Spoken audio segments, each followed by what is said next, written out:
This is the Louie T Network. Hey, either you're outside or you're in the lab room.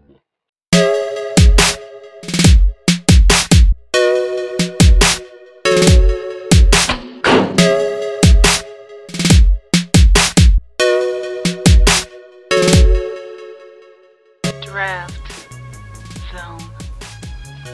Who else can it be? Me, Kermit. Louie T, welcome. You are in the lab room. Of course, I am your host, Lou. Thank you for joining me. This is the 2015 NFL Draft Wrap-Up Series, where I aim to break down all 32 teams in the National Football League's 2015 NFL Draft by simply looking at each and every selection made by said team, giving every selection a grade using our baseball grading scale: single, double, triple, home run. There are no strikeouts here in the Draft Wrap-Up Series, as we cannot tell how these players will pan out at the next level. I don't want to discount any of these players before they get their chance in the National Football League. And so, after we get a grade for each and every single pick, we get an aggregate grade by totaling up all of those grades, putting them together, adding and applying bonuses when necessary, dividing by the number of picks, and that is how we come out with our final score. We go on to the next team in the process, picked by who else other than you, the viewers at home. That's right, it's the You Pick format, or as I like to call it, the Up format, where you, the viewers at home, are in total control by simply being the first to leave a post in the comment section of the video stating two things: the phrase next, N-E-X-T, next, and the team you would like to see next. I don't care how you phrase it, as long as you're first and the word next and the team you would like to see next is in that comment somewhere, you got yourself a team up next in the series. So it's that simple. All of those have been taken care of now, as you have chosen, you have spoken. The next team up in the process is none other than the Kansas City Chiefs. That's right, the Kansas City Chiefs in their 2015 NFL Draft. I think this is where you finally get to see Andy Reid put his stamp on this franchise. John Dorsey, Andy Reid and company came into the building last season, started changing some things around, brings Alex Smith, or I think it was 2 years ago, I'm actually a year late. 2 years ago, they come in, they start to reshuffle some things in Kansas City. They bring in Alex Smith, you go to the playoffs. You should have won against the Indianapolis Colts. You're up big at halftime, blow that lead, lose to Andrew Luck and the Indianapolis Colts. You're not able to repeat and make the postseason. Even though you were hovering around the postseason last year, weren't able to make it last season. And so Chiefs are looking to get back to the postseason. And you're really going to get to see what Andy Reid and John Dorsey are all about this year. I think this draft is more reflective than last season's draft. What they really want to do, they want to get some bigger bodies in there. They're going to start getting their receivers. They cleaned house essentially with that receiving core. You're going to start to see a lot of different guys come into the fold, see the offensive line start to take shape. No more Rodney Hudson, so you're going to have to replace him. That was a key integral part of your offensive line. So a lot of different things have to be addressed if you are the Kansas City Chiefs. You need a guard. You could use another tackle. I don't want to give up on Eric Fisher yet, but god damn it, he's making it hard. So you're going to see a number of things take place. Let's talk about this 2015 NFL Draft and what the Kansas City Chiefs were able to put forth. You start in the first round, 18th overall selection, cornerback out of Washington, Marcus Peters. Maybe one of the most intriguing enigmas in this year's draft. Here's a player with a lot of talent, but some red flags that cause you to pause. Let's talk about Marcus Peters and what he brings to the table in Kansas City. 6 foot, 197 pound physical corner. When I see him, when I look at him, I look at a guy that reminds me a lot, and I'm not comparing him to this player, and I'm not saying this is the type of player that he is. but he has a lot of the same things that I see out of Darrelle Revis, a guy that came into the league not extremely fast. Darrelle Revis was not a Blazer coming out of Pitt. Darrelle Revis didn't look like anything special. He had talent. He had ability. He was a punt returner. There were a lot of things that Darrelle Revis did coming out of college, but he was not an exceptional athlete. He wasn't Patrick Peterson coming out of LSU, where he was running a sub-4 440 and he was returning punts and scoring touchdowns and came in with all of this fanfare and all of this hoopla. Darrelle Revis was a guy that was physical at Pitt, came into the league, was physical in the league, and ended up being one of the best corners we've seen over the last decade. Marcus Peters reminds me a lot of what Darrelle Revis brings to the table because he's so physical. He's so physical, he's so in your face.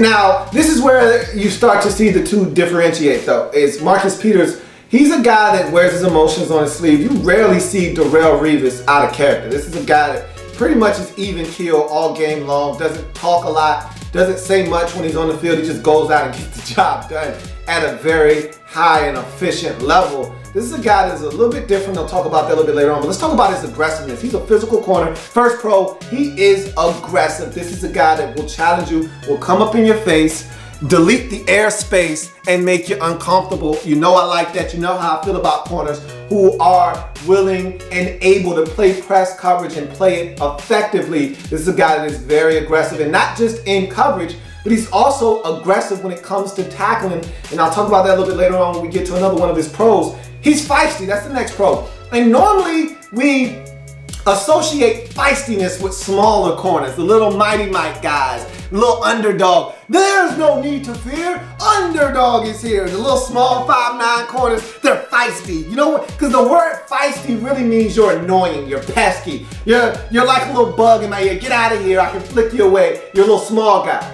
He's not small, but yet he's very feisty. He can get under your skin. And if you're not an even keel football player, like Jalen Strong to me is the equivalent of Andre Johnson. I look at Jalen Strong, and not in his ability and not the way he plays the game, but just his temperament. He's an even keel guy. He doesn't say much, doesn't really get bent out of shape. You won't see him going in the end zone and doing a whole bunch of extracurricular activities. He scores a touchdown, usually tosses the football back to the official. He'll celebrate with his teammates. He's not very vocal. Jalen Strong usually stays to himself.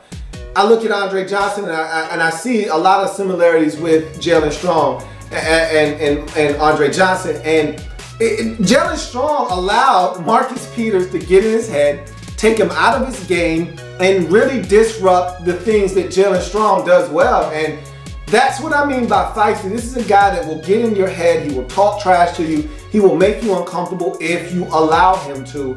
Gotta be careful when this guy's on the field, because talking trash is part of his game. That's something that gets him motivated, that fuels his fire. And if you allow him to get in your head, he's got you right where he wants you.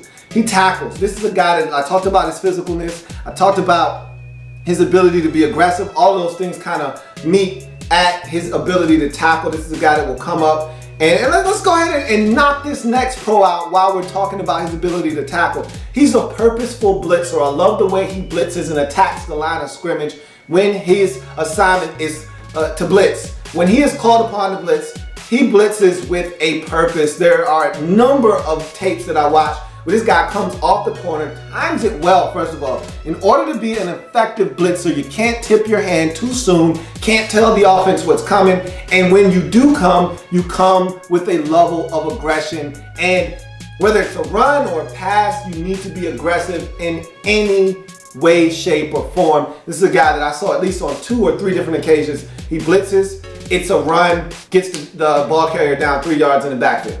Because he's aggressive, he's coming with a purpose, and he's going after the quarterback. If you give it to the running back, okay, I'm tackling him. That's the type of mentality he has. Very purposeful blitzer. He is a really good open field tackler, not afraid to get guys on the ground. This is a guy you don't have to worry about out in space. He's going to give you everything he's got when he's trying to get down a ball carrier. He's agile, and this is another thing that Darrelle Revis has that makes him one of the best corners. And I always reference some of the better corners in the league, primarily Darrelle Revis, because the thing I love about Darrelle Revis is he doesn't win with elite athleticism. Patrick Peterson is a much better athlete than Darrelle Revis. Patrick Peterson is a much better athlete than Richard Sherman. The reason those guys win is because they win with physicality, and more importantly, what a lot of people don't give Darrelle Revis enough credit for is his agility, his ability to stop and start, cut, drive on the football, run routes for receivers, and get in the passing lanes. He does this because he's so agile, and I think that Marcus Peters, his physicality in which he plays and agility that he shows is something that is going to allow him to potentially be an elite corner in this league if he keeps his head screwed on straight and is able to take to coaching and is able to get all of the full potential that this guy has. He could be an elite football player because of the physicality and his agility. That is something that I think is one of his better traits, his ability to stop, start, and drive on the football, cut, run routes, do those things. It's going to help him make some plays at the next level. He's comfortable in man or zone coverage. This is something that goes overlooked a lot of times. In college football, you see a lot of guys playing off coverage. You see a lot of guys playing cover 3. You see a lot of guys playing 5, 7, 10, 12 yards off the ball on a consistent basis. Rarely do you see a guy give you a combination of press up in the face of a receiver, actually laying hands on him off the line of scrimmage. Rarely do you see a guy not only do that technique, but then come up, press and bail. Don't touch him, come up to the line of scrimmage, quarterback snaps the football, he's bailing off the line of scrimmage. Then you see a guy come, play about 5 yards off, looking for the slant, come up a little bit, and be ready to jump it if that comes. But if not, be able to turn his hips, run with the receiver, locate the football. He plays off, he plays zone, he plays man press, he plays press and bail. He plays a lot of different techniques. He's comfortable in every single one of them. This is something that you don't see from many collegiate corners. That is not something that they come equipped with going to the next level. This is something that he already has in his tool belt. So that's another big feather in the cap of Marcus Peters. Let's talk about his cons quickly.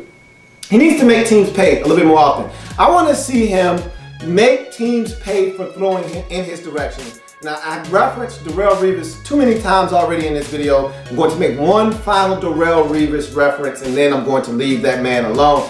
But Darrelle Revis makes you pay. If you make a mistake in his general vicinity, whether it's a bad throw, whether you thought your receiver was going to win and he didn't and Darrelle Revis won and he ran the route for him, whatever the case may be, your guy slips and falls because Darrelle Revis was being physical with him and the officials don't throw the flag, whatever the case may be, if you make a mistake, Darrelle Revis is going to make you pay for it. I want to see Marcus Peters do the same thing. He's a physical guy. You're going to be physical. Sometimes receivers are going to fall down, trip over your feet, whatever the case may be. Or the quarterback is thinking that the receiver should be here, so I'm going to anticipate, throw the football where he should be. You beat him to that spot, make him pay. There were a number of times against Jalen Strong where he was just so physical with Jalen Strong, roughing him up. The quarterback expected him to be here. He wasn't. Marcus Peters was. Football goes right through his hands. Pick the football off. Make that quarterback pay for testing you and coming and throwing in your general direction. Make them pay. I want to see him pick more passes off. He's handsy, okay? Now this can be a detriment or this could be a huge attribute for him. Now I don't know which one it's going to be. It's an attribute if officials allow him to be physical. He understands when he can and can't get away with it and is able to find a way to be physical without having the flag being thrown.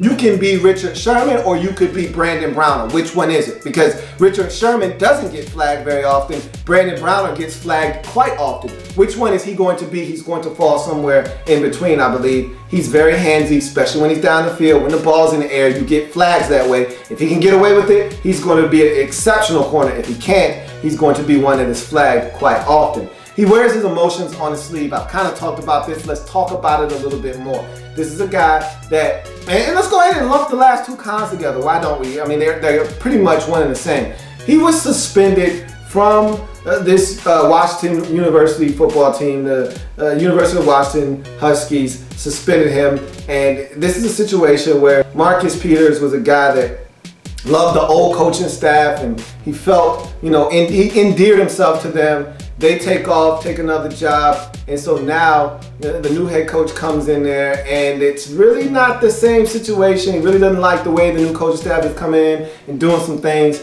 Then some things happen on the field that he doesn't like. He kind of loses his cool a little bit. Again, wears his emotions on his sleeve. He's a guy that is very volatile, very emotional. And so some things happen on the field. He gets mad, takes his helmet off. He's fussing and cussing. Some guys try to calm him down. He snaps. He gets ejected out of the game.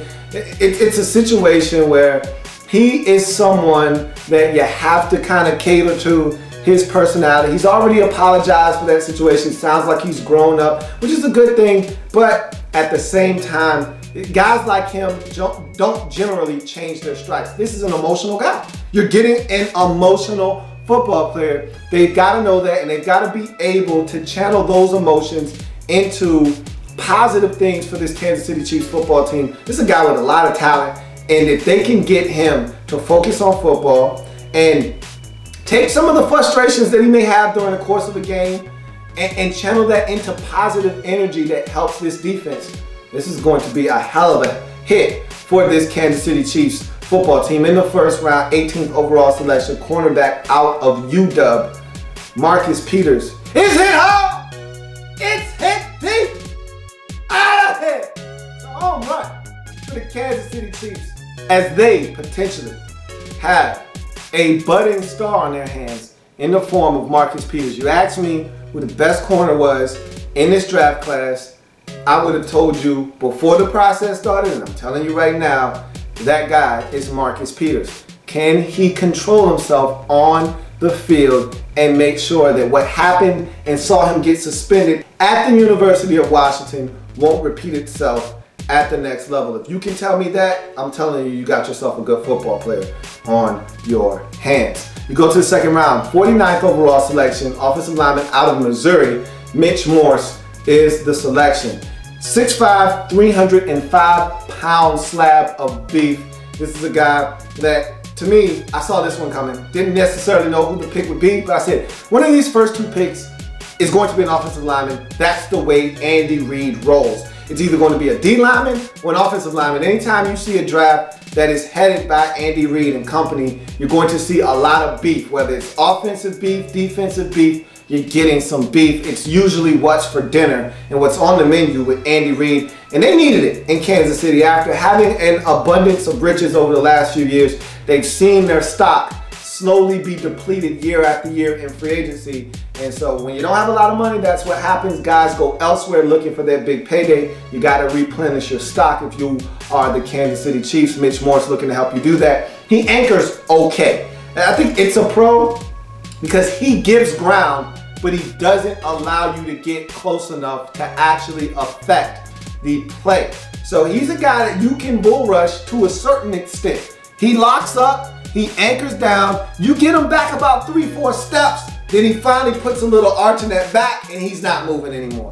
And so I saw him give some ground, but it wasn't enough for you to get your hands on the quarterback or for the quarterback to feel threatened enough to exit the pocket or potentially make a bad throw because he feels a little bit of pressure. So he anchors well enough to get the job done.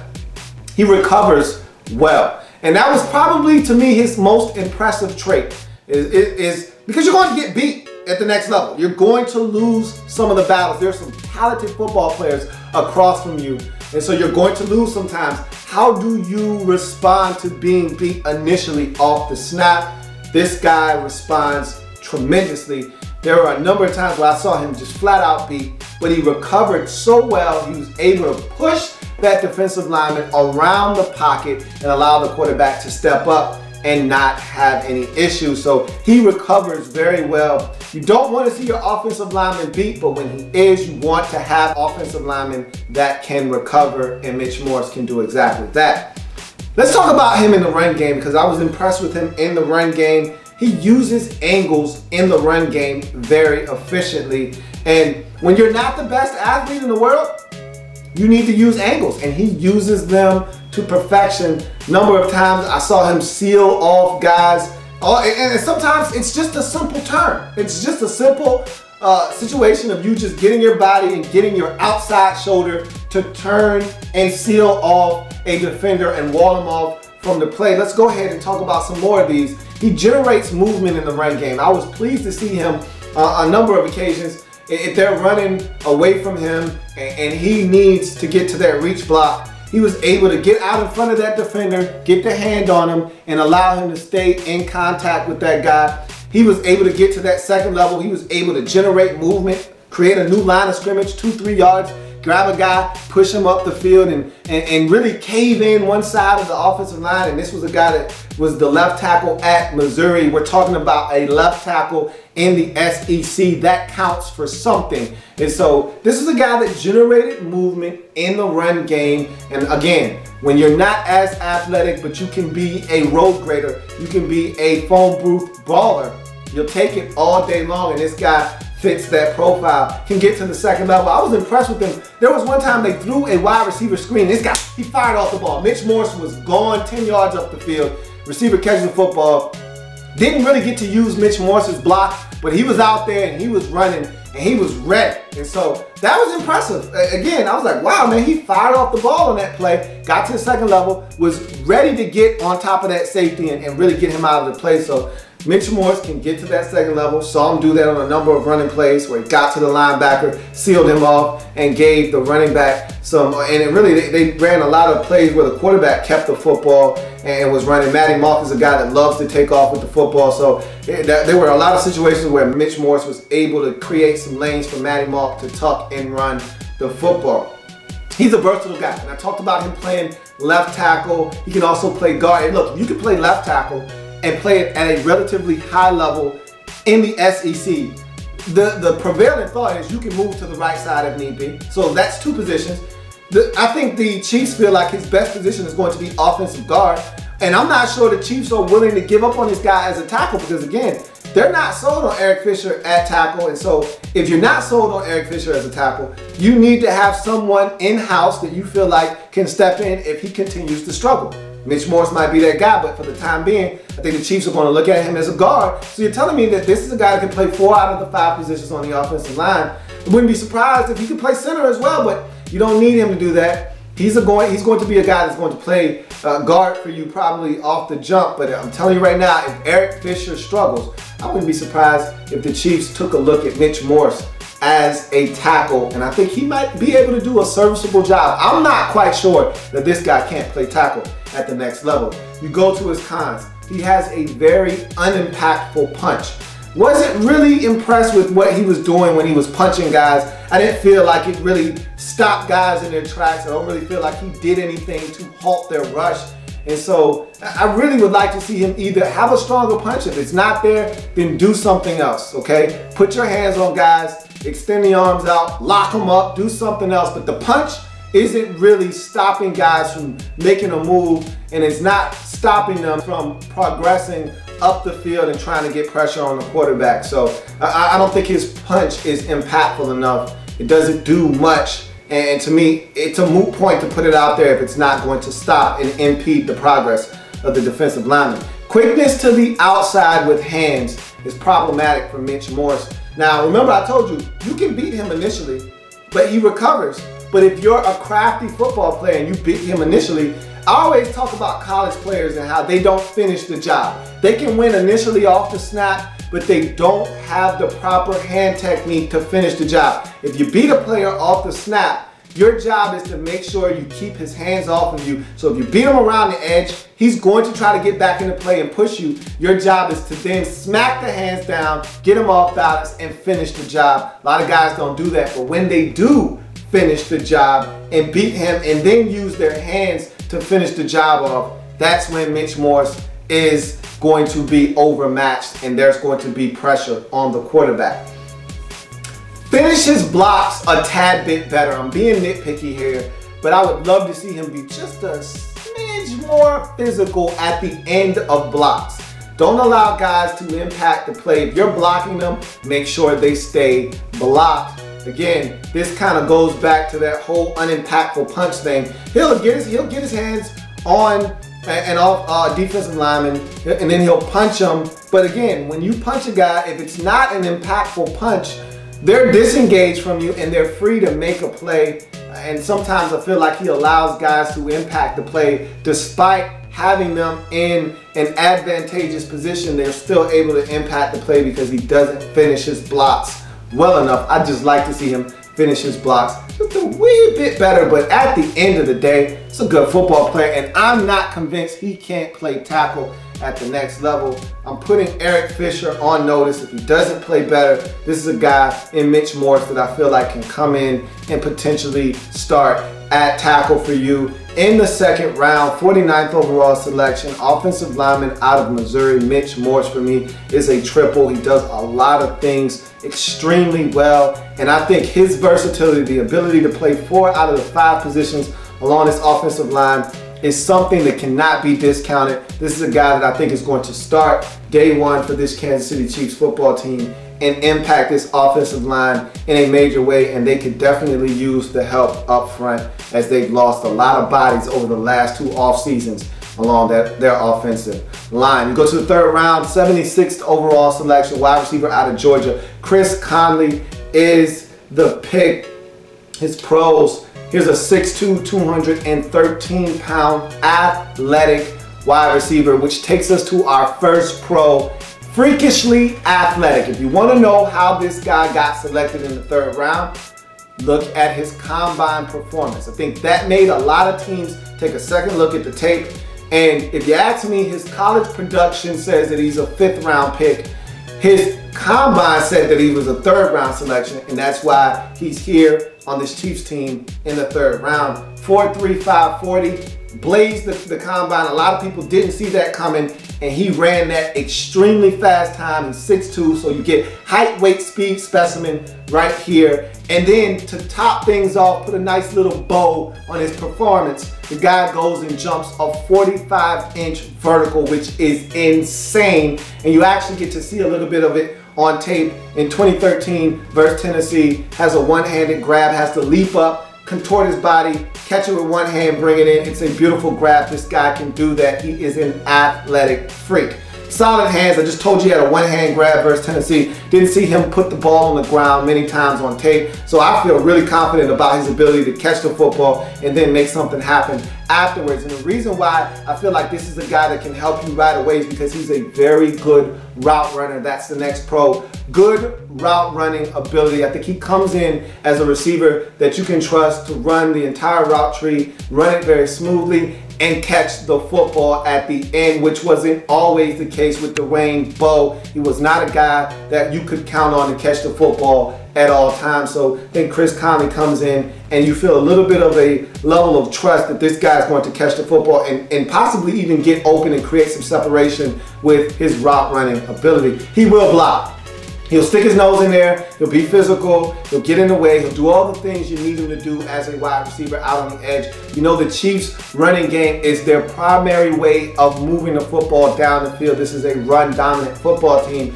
They need to have receivers that are going to block and do the dirty work. Chris Conley will do that in this offense. He's a smart football player, and his level of smartness, he's so gifted as an intellect that this goes beyond football. This guy is another type of smart, and I don't even want to get into all of that, but this guy is extremely smart, next level smart. We're talking about nerd level smart, and that kind of translates to the football field, so you're getting a really good and a smart football player at that. You go to his cons. Average college production. This is why I said he's a 5th round pick if you ask me. This isn't a guy that's going to light you up with his production. He never had over 50 grabs at the University of Georgia. He never lit it up, never had over 700 yards receiving, never had tremendous production in any one given year at Georgia. So the production leaves a lot left to be desired, but the athleticism and the size is something that you cannot deny with this kid. He doesn't play to his time speed consistently. That's something that scares me. That was the knock on a guy like Brashard Perriman that was selected by the Raiders in the 1st round, is you don't necessarily see the time speed. He ran with a 4.27 at his pro day, did Brashard Perriman. This kid runs a 4.35 40 at the combine, opened some eyes.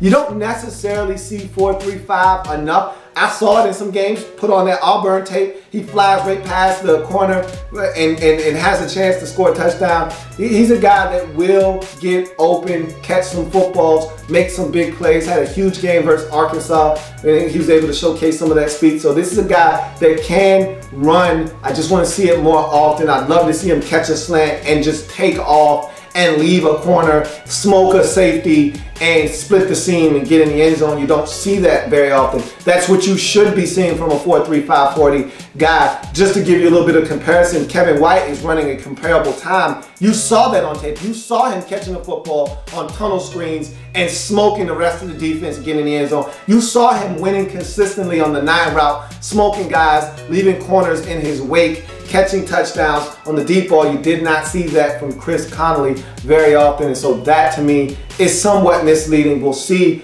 what happens at the next level if he can tap into that speed more consistently on Sundays. But in the 3rd round, 76th overall selection, wide receiver out of Georgia, Chris Conley for me is a double. It's a solid football player, does a little bit of everything, can block, can catch, can run routes, has some athleticism. I just want to see more of it. I want to see more of it, and what scares me the most is he never was the guy at Georgia, never had a huge breakout season, so I don't know what he's really capable of. We'll find out together in Kansas City and see if he can be a little bit more productive at the next level. He's going to an offense that, and look, I don't really want to beat a dead horse, but they didn't have a receiving touchdown from a wide receiver last season. So this is a team that doesn't live with, a lot of receivers eating. So Alex Smith and a guy like Chris Conley, who hasn't really shown all of the athletic tools that he has, to me, that's not a nice match made in heaven. We'll see if Chris Conley can't do some things and help this offense really get off the ground next season.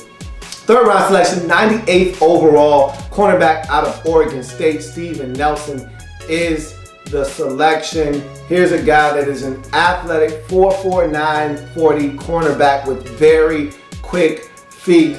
And let's go ahead and lump this next pro in there while we're at it. His quick feet allow him to drive on the football. There were numerous occasions where this guy was giving up 10 yards of cushion, giving up just really, in my opinion, too much space for a guy with that kind of speed. But he will come up and challenge.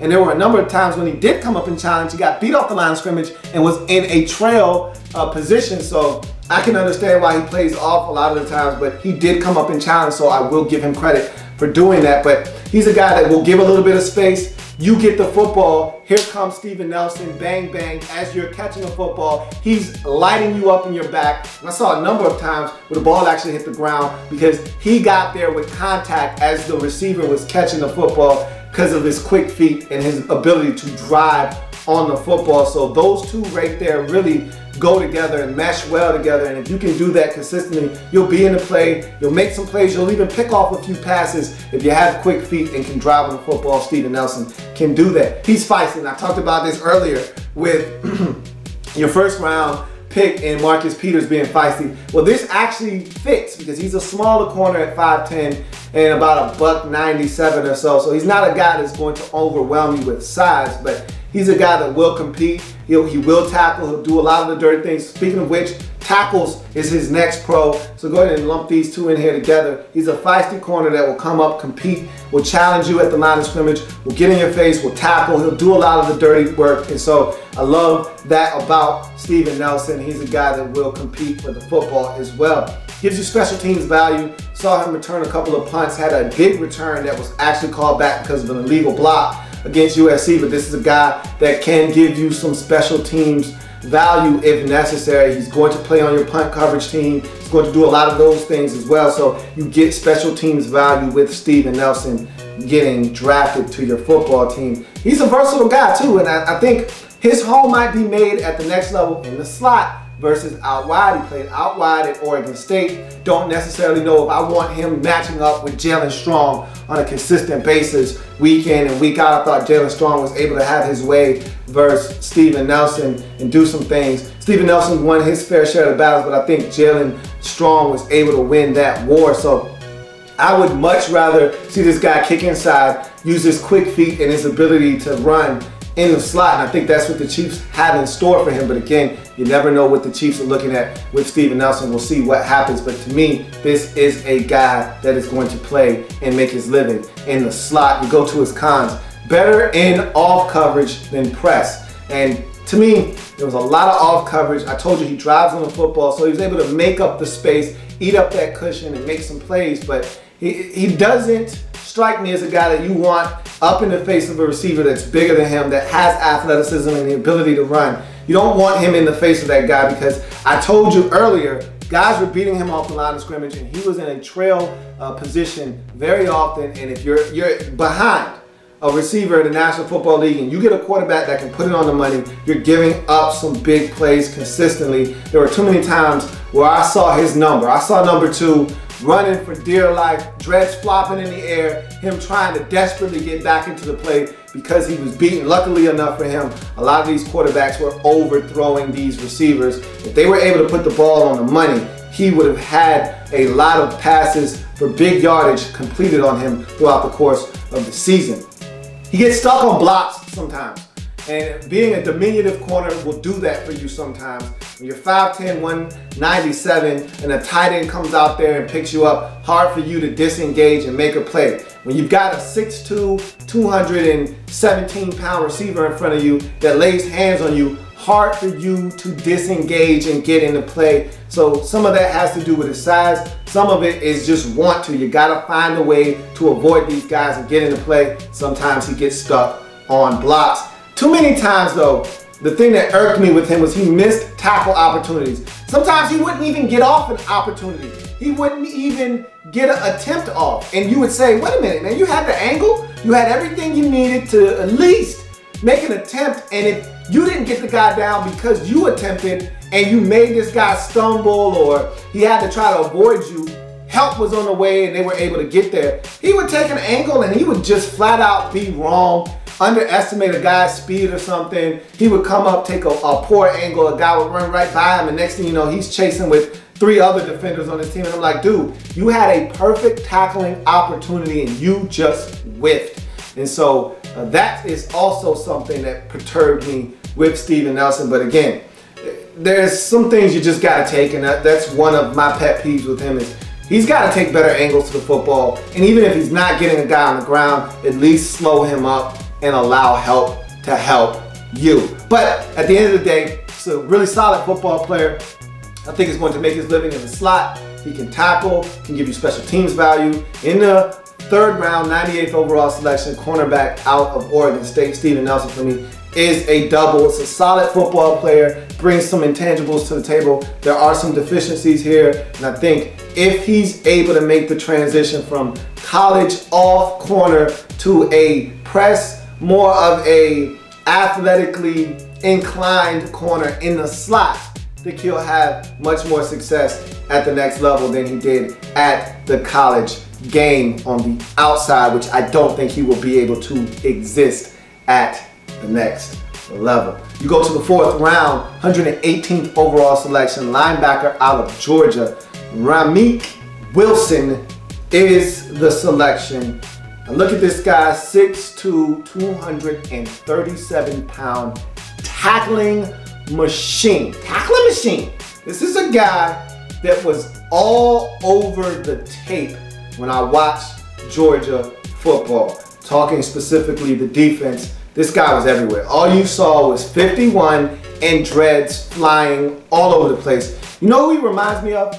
Philip Wheeler. If you remember, Philip Wheeler, for you Chiefs fans, you probably remember the one season he was in Oakland. He wasn't that good of a football player or actually, that was probably his best season as a football player with Oakland Raiders. Went on to Miami, wasn't as productive, but for that one season in Oakland, he was probably the best thing they had on their defense. This is what this guy reminds me of. High energy, high motor. This is a guy that is everywhere. Sideline to sideline, doesn't matter where the play is, you're going to see 51 coming into your screen with a lot of energy and a lot of enthusiasm and looking to get the ball carrier on the ground. He's instinctive, that's the next pro. Number of times I saw him shoot a gap, get in the backfield, and wrap up a ball carrier, and he's a physical tackler. He's the type of guy, he gets his whole body around you, engulfs you, and gets you on the ground. Not a lot of times I saw him get his hands on a ball carrier and them not go down. Wasn't always on contact, but he's going to find a way, whether he starts up at your chest and slips all the way down to your ankles. Either way, you're going down on the ground. Ramik Wilson is a guy that does not miss, and he's very instinctive and can and will get into your backfield. He's relentless. I like the fact that this guy on any given play can be anywhere on the field at any time. He can initially be blocked, find a way off the block. It's a wide receiver screen. He gets chipped by the tight end, finds a way to get off that block, 7 yards down the field. He's escorting that receiver out of bounds. He's relentless. He gives you everything he's got when he's in the game, and that is a quality that cannot be understated. He sorts through trash very well. When you're as efficient a tackler as Ramik Wilson was, you got to find a way to sort through the garbage and get to the ball carrier. And as an inside linebacker, that is one of your #1 priorities, other than being instinctive and shooting gaps. You got to be able to sort through trash. You're going to have offensive linemen that are trying to block you, tight ends, fullbacks that are trying to engage. You got to find your way to sort through those blocks, stack and shed, and find the ball carrier. He does that very well. He also drops into coverage. This is something that I don't necessarily know if it's his strength, his strongest attribute, but he can do it, does do it, and he's very, very well versed in what he is supposed to do. You can tell this guy watches film, sees the back coming out of the backfield, breaks down. If he runs an out route, Ramik Wilson is right in his hip pocket. And so this is a guy that I trust in certain situations out of the backfield. If you're looking for a guy to cover someone, I think Ramik Wilson can get the job done. You look at his cons. Doesn't make many game-changing plays. For all of the things that he does well, for the high volume number of tackles that this guy has game in and game out, for all of the energy that he plays with, he doesn't find himself in game-changing situations very often. And that's strange to me, because I always make the comment that, you know, if you find yourself around the football enough, good things are going to generally happen for you. And for a guy to have as many tackles as this guy has had over the last 2 seasons, for him not to be involved in more game-changing plays, like the one he had, I forget what game it was, but he strips a guy, he fumbles the football, it's recovered by Georgia, leads to the game-winning touchdown.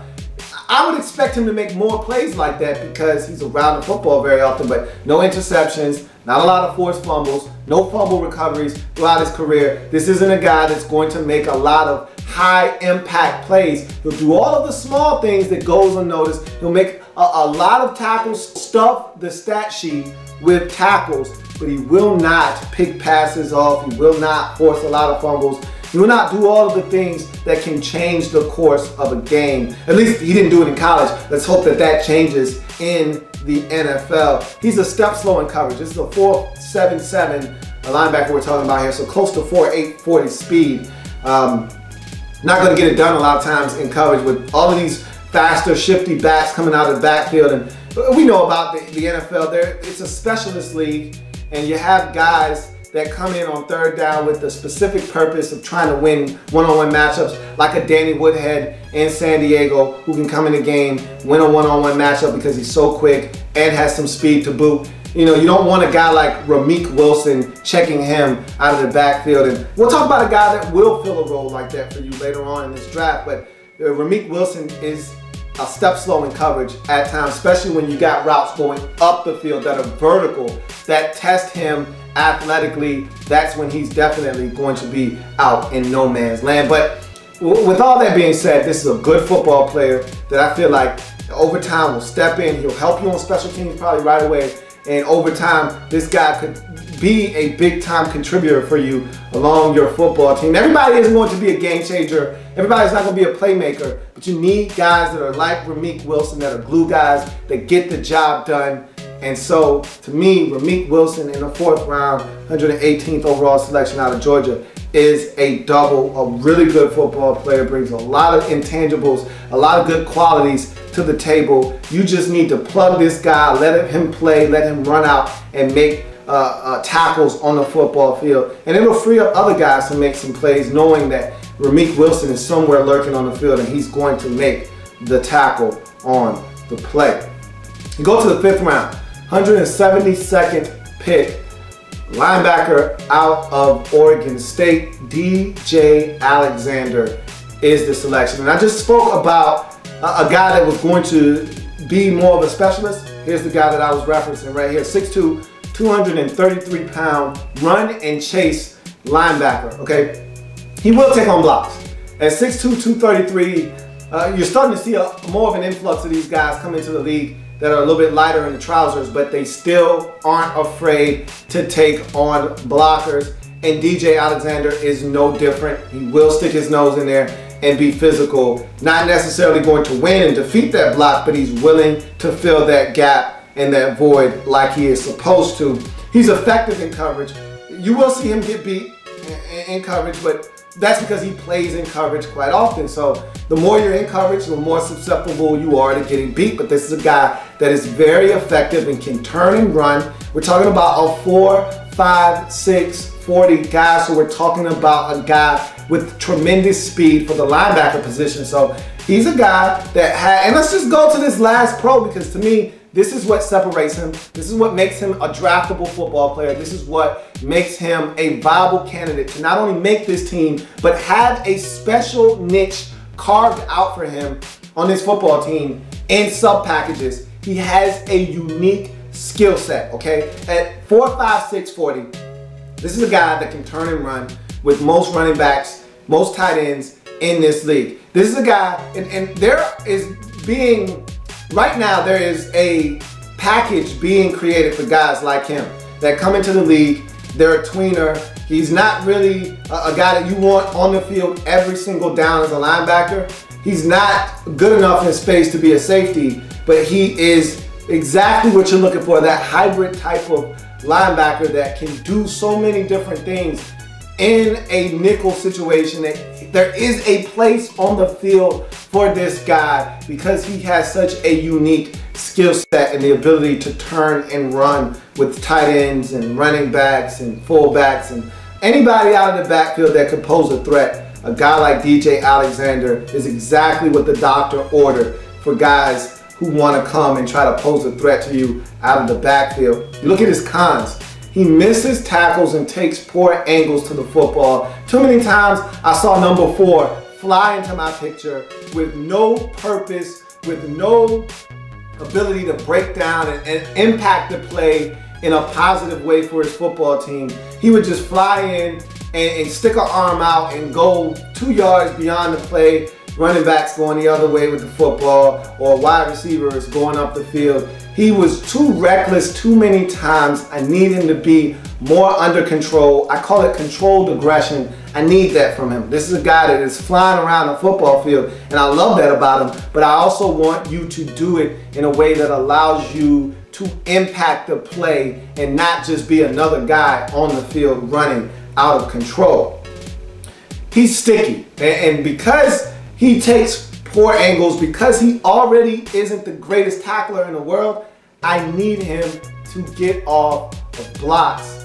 And so he is a guy at 233 pounds, can be sticky at times, doesn't always win and defeat. I told you he takes some blocks, doesn't always win, and being sticky is part of that. He's a guy that doesn't get off of blocks enough. You can pick him up, you can block him, you can push him out of the way, you can turn and seal him and create a clear rushing lane for whomever has the football. He is a guy that can be sticky at times out in space.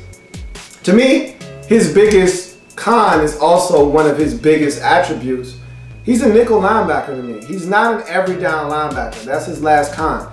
Is that this isn't a guy you want on the field on first and second down. I don't think this is a guy that can consistently help your football team as a first and second down run stopping linebacker. However, this league is forever changing. It's forever morphing into more of a passing league. And so second down is turning into more of a predominant passing down. Third down is definitely, even if it's 3rd and 2, that is more of a passing down now in this league.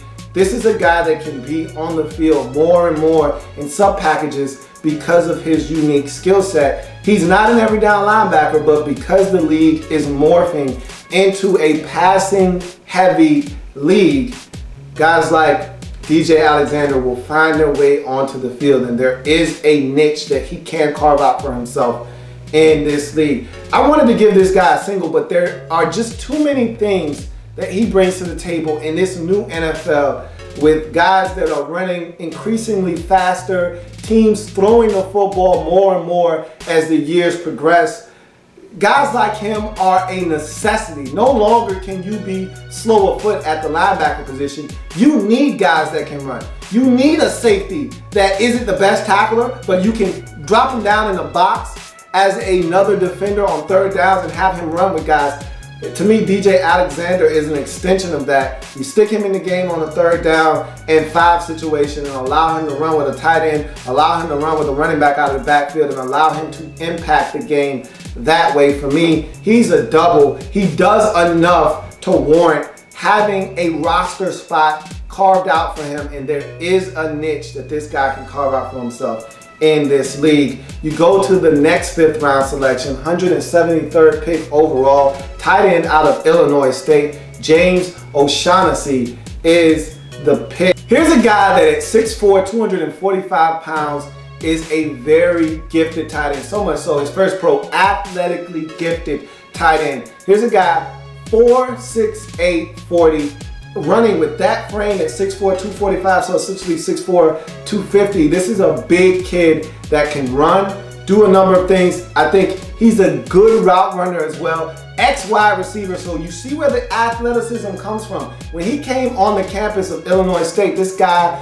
was about 185, 90 pounds. He gained over 50 pounds over time and turned into a serviceable tight end for that university. So this is a guy that came to school as a wide receiver, and you can see some of those characteristics play out when he's on the field. The route running ability, the athleticism to run the 4.68 40, his ability to catch in traffic is another pro. I really like what he brings to the table. There are a lot of good things that he can do as a number 2 option. He's not going to be the guy. Travis Kelce, to me, is a stud in the making at the tight end position. You give him a tag team partner here in James O'Shaughnessy, and I think that this is a big time pickup for the Kansas City Chiefs in the 5th round. He's tough, and to give you an idea, they were playing in a championship game, one of the best games you will see in 2015 or 2014 in college football.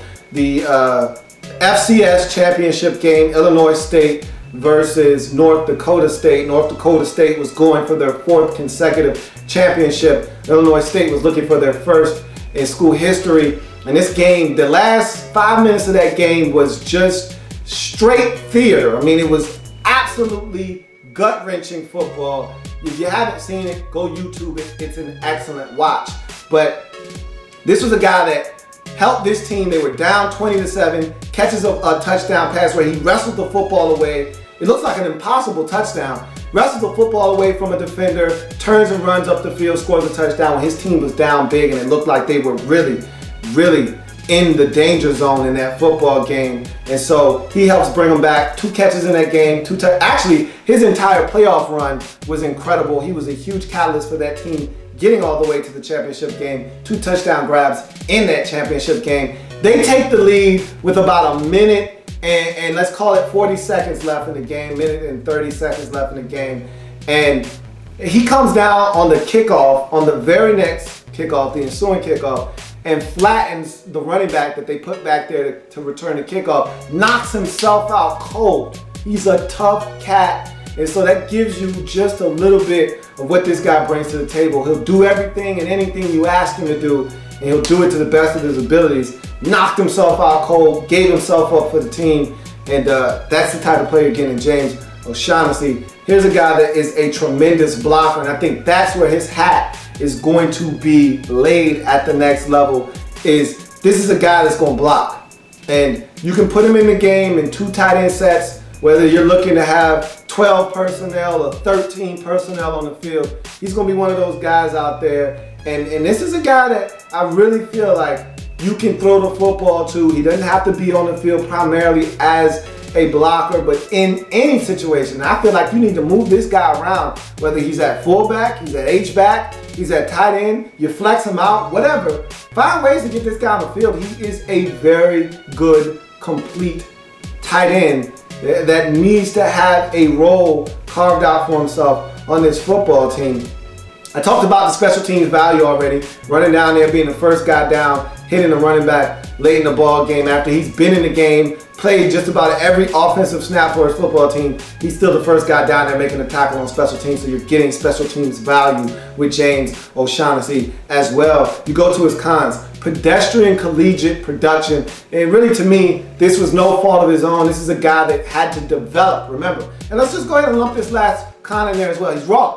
I talked about him coming to college as a wide receiver, having to develop his body, having to put on weight. This was a process for him. This wasn't a guy that came to school as a tight end already weighing 220 pounds. It's a guy that came to school as a wide receiver, had to buy his time, had to put on weight, had to learn the position and the nuances of the tight end position. And so this is a guy that's a work in progress, and his offense didn't necessarily put him in positions to get the football on a regular basis. So this is a situation where I think his collegiate production doesn't really reflect the type of player you're getting. This is a guy that can come in and change the game, help change the game for you. And we know the Chiefs love to throw the football. Alex Smith in particular loves to throw the football to his tight ends. This is a guy that's going to benefit from that. And I really feel like because he's raw, there's some upside here that I didn't talk about earlier, but there's some upside. He's going to get better to me as a receiving tight end. I think the blocking aspect, he's already got it down pat. You fine-tune some things. There's a lot here to like about James O'Shaughnessy. In the 5th round, 173rd overall selection, tight end out of Illinois State, James O'Shaughnessy for me is a triple. I really like this kid, and the fact that he's playing behind a guy that I think has all the potential in the world to become a stud at the NFL level in Travis Kelce. You're playing him behind him, so he's not the first option, but the second guy. He could really be a problem for a lot of teams that can't cover 2 tight end sets. That 12 personnel, that 13 personnel could be very dangerous for the Kansas City Chiefs in the next upcoming season and beyond, with a guy like James O'Shaughnessy only getting better in that Chiefs offense. You go to the 6th round, 217th overall selection, defensive tackle out of Southern Miss, Rakeem Nunez-Roches is the pick. 6'2", 302-pound defensive lineman. Here's a guy that is extremely active as a defensive lineman. In his next pro, he's an aggressive, attacking, one-gap defender. This is not a guy that's going to eat up a whole bunch of space. In fact, I questioned whether he was 300 pounds. Looking at him on tape, he looks like he was about 290 pounds or so, but very aggressive, looking to get in your backfield and play on the other side of the line of scrimmage. Speaking of which, he plays on the other side of the line of scrimmage, 14 tackles for loss last season. That is a huge number for a defensive lineman. This is a guy that will come in, knife into the backfield, blow some things up, help other guys get involved and make tackles because he was able to disrupt the timing of the play. So this is a very aggressive defensive lineman. He'll do the dirty work. And my best example of him doing dirty work along the defensive line is around the goal line. They're playing against, I want to say it was Auburn. And Auburn gets all the way down to about the 1-yard line, and this guy on about 3 consecutive plays gets under, you know, the low man wins around the goal line. He immediately gets low, dives, cuts the legs of the offensive lineman, allows a huge pile to ensue. They're able to stop Auburn not once, not twice, not 3 times, but 4 times at the 1-yard line. And Rakeem Nunez, to me, was one of the biggest reasons why they were able to get that stop. And I saw him do that on another occasion where he was the low man at the goal line and helping guys be able to get to the ball carrier, cutting the legs out under the offensive lineman. So this is a guy that does the dirty work as well. So there's a lot to like here with Rakeem Nunez. You go to his cons, he doesn't get pass rush. He's not a guy that's going to win at the line of scrimmage with pass rushing moves. Doesn't have a lot of a different array of moves to get to the backfield and get to the quarterback. So that's something that he did not do well at Southern Miss. Didn't stockpile a lot of sacks. He's not a guy that's going to get to the quarterback very often. He's stuck if his initial quickness doesn't win. I told you, he's a disruptive guy, extremely aggressive, wants to get in the backfield. If that doesn't win off the snap, he's stuck. There's not a secondary move. There isn't a plan B or C. He's a plan A guy. If plan A is foiled, he's stuck on that block for that play. Lacks elite athleticism. He's not a guy that's going to run sideline to sideline. He's a 5'07", 40 guy, so he's not running plays down from behind. He's going to hustle. I can assure you of that. This guy's going to play to the whistle, but he's a guy, he's doing flips over piles, and he's the last guy. You got to watch him because he's so energetic. He wants to get into play. That he's a guy that comes at the end, flips onto a pile. He could easily get a 15-yard penalty for that, and he doesn't mean harm. He means well, okay? It isn't a situation where he's looking to be malicious or anything. He just wants to get involved. He just wants that play and have fun. And so sometimes he can be a little over aggressive, but at the end of the day, this is a guy that I feel like can come in and be a great rotational depth player if he's able to make this roster in the 6th round, 217th overall selection. Defensive tackle out of Southern Miss, Rakeem Nunez-Roches is a double, another solid selection, more beef for Andy Reid and John Dorsey in this draft. To finish up their draft, 9-player draft in the 7th round, 233rd overall selection. Wide receiver out of Northern Illinois, Deron Brown is the selection. Here's a guy that I thought played well on tape when I saw him. 6 feet, 205-pound receiver. To me, the thing that really separates him from some of the other guys in later rounds from other teams that were taken in this draft is he's a polished route runner. This is a guy that ran routes extremely well, whether you're talking about a speed out, you're talking about a slant, you're talking about a deep post, you're talking about all the things that you're going to probably have your wide receiver run in a post-style offense. He did that at Northern Illinois and did it very well. He has great hands and great concentration. That's the next pro. There's a play against Northwestern. He's running through double coverage on a deep post. Quarterback lays it out there. It's a very sunny day in Chicago, Northwestern. They throw the football up. Sun is shining right where the ball is. And both defenders look like they lose the football in the sun. Deron Brown does not. He splits the defense and the coverage, is able to fingertip catch it and get in the end zone. It is gorgeous, is what it is. And that took great hands and great concentration, and that's what he brings to the table. Gives you special teams value as well. Saw a couple of plays. First got down there, diving in the end zone, batting the ball back into the field of play, not allowing it to go in the end zone, down the football at the 1-yard line. So he's the guy to do that. He caught the game-winning, game-clinching onside kick to seal the victory for his team. He'll do all of those things. So he's a special teams value guy as well. And you gotta be if you're a selection in the 7th round. He will block. Not always the best at it, but he will get in the fray and mix it up and try to help his teammates get more yards after they get the football. You go to his cons. Lacks elite speed. He's a 4'5", 40 guy, 4'5", 4 to be exact. So he's not going to wow you with speed, but I think where he wins is that route running ability that I talked about, him being so polished as a route runner. That's going to help him create some separation, and his concentration and ability to catch the football is something that I think with his good hands is going to also bode well for him trying to make this Chiefs roster. He needs to sustain his blocks better. I kind of alluded to that earlier when I said he will get in the fray and mix it up, will block. And again, as a receiver, that's half the battle, is being willing to block. He will do that. And so this is a guy that I feel like will do all of the things necessary to give him the best shot at cracking this Chiefs 53-man roster. At the end of the day, 7th round, 233rd overall selection, Deron Brown for me is a double. I think this Chiefs team is ripe for the picking at wide receiver, and I think they don't have enough players to keep a guy like Deron Brown from competing and having a legitimate shot at making this roster. And so that's the Chiefs draft in a nutshell. 9 selections. Let's talk about how they were able to fare in this draft. No singles, so the Chiefs really hit for a solid average. Let's tally up the points here for the Kansas City Chiefs. Home run in the 1st round. Follow that up with a couple of triples, Mitch Morse and also James O'Shaughnessy. 2 triples there. So then you have 6, count them, 6 doubles to round out the draft, which nets you 1, 2, 3, 4 bonus doubles on the part of the Kansas City Chiefs. You tally all of that up, you come up with 30 points, which divided by 9 nets you a 3.3 triple for the Kansas City Chiefs. they get it done in the 2015 NFL Draft Wrap-Up Series.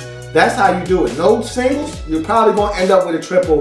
They really did a great job of getting talent from picks 1 through 9. I think this is a really good haul, and I expect a number of these guys to not only crack this Chiefs 53-man roster, but have an impact in year number 1. That's going to do it for the Kansas City Chiefs and their draft wrap-up here on this program. If it happens in the National Football League, whether big or small, we cover it all here in the lab room. Come back and join me as I continue to break down anything and everything in the National Football League. See you next time. Who's next?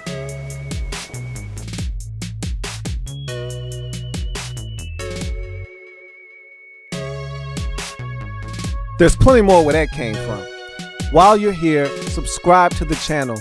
If you want more Louie T, be sure to follow me on Twitter at @InTheLabRoom, or you can like the Facebook page at In the Lab Room. That's In the Lab Room on Facebook and at In the Lab Room on Twitter. Don't forget, subscribe to the channel if you haven't already done so.